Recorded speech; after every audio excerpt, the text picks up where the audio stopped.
It's Stephen Chin from Direct Action Training. This video is for Shane from Fight Tips. I'm going to be going over some variations to clinch work. Right? So when we think of the Muay Thai clinch, it's normally very traditional, where we're crowning the top of the head, driving the elbows in, and then you're going to kind of rein in knees, maybe break off elbow, which is very effective, very destructive. It does work. We use it all the time in Muay Thai. But again, it is more sport-oriented, more competition-oriented. So, we're working it with elbows and knees because that's what we're allowed to do. If I was performing that same clinch in the street, where my concern is not so much winning the battle for a belt, but it's winning for self-preservation to actually save my life, I want to push the envelope and go a little bit further to ensure that I'm going to be able to live through that.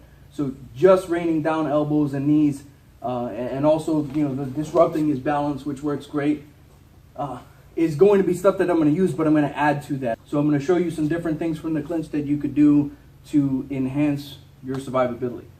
So if we were working the clinch from here, in order to headbutt, I'm going to make a little bit of space by pushing him off to the side. I could also do that by driving my shoulder up into his head, which creates a little bit of space, and then from here I could actually headbutt. I could headbutt onto the ear, which is going to disrupt his balance and be very nasty.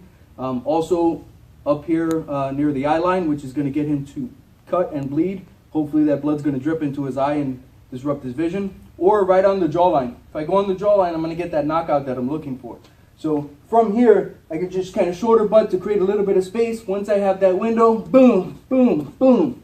You can work it multiple times too. If it works once, it's going to work great 2, 3, 4, 5 times. However many times you need. So from the clinch, we have the headbutt, which is going to be one of the things that we could do. Also, one of the other things that we could do is going to be here. See how I'm going to just drive my thumb into his eyes? So if I get my thumb into the eye, I can manipulate that head and move it anywhere I want. From that, I could actually take the headbutt. From here, I could actually take that eye and take him all the way down to the ground. We also have throat punching, right? It's right here. People don't really think about that, but even just that much force sucks, right? You could already feel that sucks. So, from here, I'm just gonna drive that all the way up into his throat.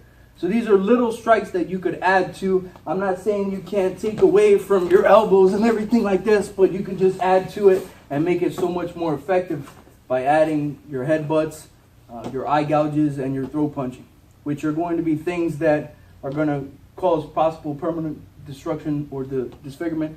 The throat strike could possibly be a lethal force. Eye gouging could also be considered lethal force. But again, if we're fighting for our life, that may be something that we want to do.